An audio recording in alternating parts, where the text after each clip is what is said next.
செட்டஃபில்லோட face wash தான் இன்றைக்கி நான் எடுத்துகிட்டு வந்திருக்கேன். செட்டஃபில் வந்து நிறைய பேத்துக்கு நல்லா ஒர்க் ஆகும்னு நிறைய பேர் சொல்லியிருக்காங்க. அந்த ஒரு ஜென்டில் ஃபேஸ் வாஷ் இருக்கும்ல, அதை நான் வாங்கி ட்ரை பண்ணியிருக்கேன். ஆனால் அது கழுவுனா மூஞ்சி கழுவாத மாதிரியே ஒரு ஃபீல் இருக்கும். உங்களுக்கு எத்தனை பேத்துக்கு அப்படி இருக்கும்னு தெரியல. ஆனால் எனக்கு கழுவுனாலும் கழுவாத மாதிரி தான் ஒரு ஃபீலாக இருக்கும். அதனால நான் மாற்றிக்கிட்டே இருந்தேன். ஒரு மாதிரி அந்த ஃபேஸ் வாஷ் இந்த ஃபேஸ் வாஷ் எதுவுமே செட் ஆகலை. ஏன்னா இந்த செட்டஃபில்லாம் கொஞ்சம் அந்த இன்க்ரீடியன்ட்ஸ்லாம் கொஞ்சம் ஜென்டிலாக இருக்கிற மாதிரி இருக்கும். மூஞ்சியை வந்து டேமேஜ் பண்ணிடாது டக்குன்னு, நல்லாயிருக்கும். அதனால நான் வந்து சரி இது ஆயிலி ஸ்கின் போட்டிருக்கேன்னா, எனக்கு ஆயிலி ஸ்கின் இல்லை, காம்பினேஷன் ஸ்கின் தான். இது சென்சிட்டிவ் ஸ்கின்னுக்குன்னு போட்டிருக்கு. ஆனால் இதை நான் வாங்கி ட்ரை பண்ணால் உண்மையாலுமே ரொம்ப நல்லாயிருக்கு.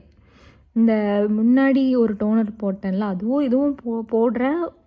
உண்மையாக ரிசல்ட்ஸ் சூப்பராக வருது. எனக்கு வந்து மூஞ்சியில் நல்ல டிஃப்ரென்ஸ் தெரியுது. நீங்கள் வந்து எப்படி சொல்கிறேன்னா, ஒரு மாதிரி எப்போ பாரு குளிக்காத மாதிரியே மூஞ்சி இருக்கும். ஆனால் இது போட்டால் ஓரளவுக்கு நல்லாயிருக்கு. நீங்கள் ட்ரை பண்ணி பார்த்துட்டு வேணால் சொல்லுங்கள். இது ரொம்ப நல்லாயிருக்கு இந்த ஃபேஸ் வாஷ். இதோட டெக்ஸ்சர் வந்து எப்படி இருக்குன்னா, ஃபோம் மாதிரி இருக்கும். இது ஃபோமிங் கிளென்சர். ஸோ ஃபோம் மாதிரி இருக்கும். இந்த காட்டுறேன்டாங்க, இந்தா இப்படி தான் இருக்கும்.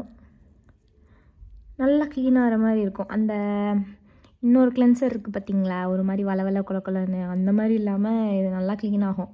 நீங்கள் ட்ரை பண்ணி பாருங்கள். இது ரொம்ப நல்லாயிருக்கு. நான் இது உங்களுக்கு சஜஸ்ட் பண்ணுவேன். இன்ஃப்ளூயன்சர் இந்த கிளென்சர் யூஸ் பண்ணியிருக்காங்களான்னு தெரில, நான் பார்த்ததில்ல. ஆனால் இது நல்லாயிருக்கு. இதை வேணால் ட்ரை பண்ணி பாருங்கள்.